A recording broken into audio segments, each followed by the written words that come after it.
بسم اللہ الرحمن الرحیم۔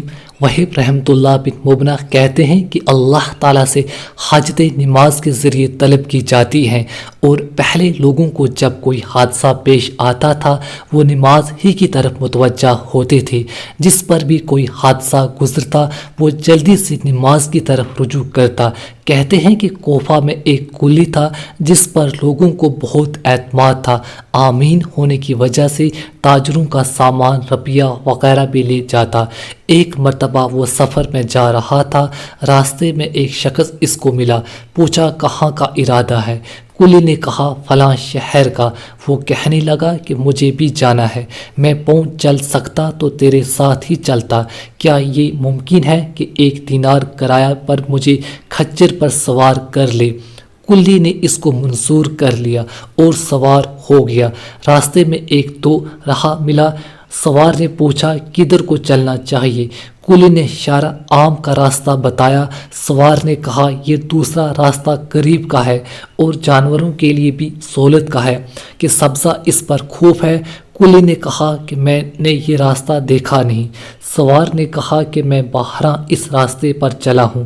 کلی نے کہا اچھی بات ہے، اسی راستے کو چلیں۔ تھوڑی دور چل کر وہ راستہ ایک وحشت ناک جنگل پر ختم ہو گیا جہاں بہت سے مردے پڑے تھے۔ وہ شخص سواری سے اترا اور کمر سے خنجر نکال کر کلی کو قتل کرنے کا ارادہ کیا۔ کلی نے کہا ایسا نہ کر، یہ کھچر اور سامان سب کچھ لے لے، یہی تیرا مقصد ہے، مجھے قتل نہ کر۔ اس نے نہ مانا اور قسم کھا لی کہ پہلے تجھے ماروں گا پھر یہ سب کچھ لوں گا۔ اس نے بہت عاجزی کی مگر اس ظالم نے ایک بھی نہ مانی۔ کلی نے کہا اچھا مجھے 2 رکعت آخری نماز پڑھنے دے۔ اس نے قبول کیا اور ہنس کر کہا جلدی سے پڑھ لے۔ ان مردوں نے بھی یہی درخواست کی تھی مگر ان کی نماز نے کچھ بھی کام نہ دیا۔ اس کلی نے نماز شروع کی، الحمد شریف پڑھ کر سورت بھی یاد نہ آئی۔ ادھر وہ ظالم کھڑا تقاضا کر رہا تھا کہ جلدی ختم کر۔ بے اختیار اس کی زبان سے ایک آیت جاری ہوئی۔ یہ پڑھ رہا تھا اور وہ رو رہا تھا کہ ایک سوار نمودار ہوا جس کے سر پر چمکتا ہوا خود لوہے کی ٹوپی تھا۔ اس نے نیزہ مار کر اس ظالم کو ہلاک کر دیا۔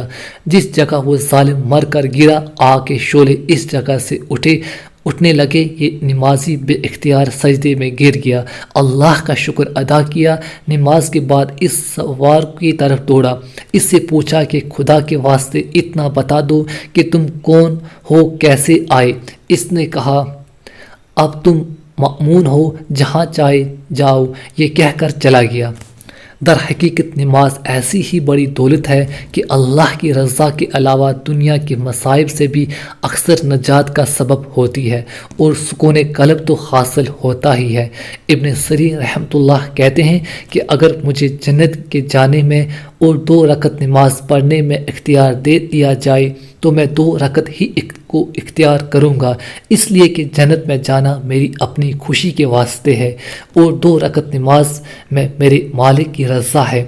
حضور اقدس صلی اللہ علیہ وآلہ وسلم کا ارشاد ہے کہ بڑا قابل رشک ہے وہ مسلمان جو ہلکا پھلکا ہو، یعنی اہل و عیال کا زیادہ بوجھ نہ ہو، نماز سے حصہ اس کو ملا ہو، روزی صرف گزارے کے قابل ہو، جس پر صبر کر کے عمر گزار دی، اللہ کی عبادت اچھی طرح کرتا ہو، گمنامی میں پڑا ہو، جلدی سے مر جائے، نہ مراثت زیادہ ہو نہ رونے والے زیادہ ہوں۔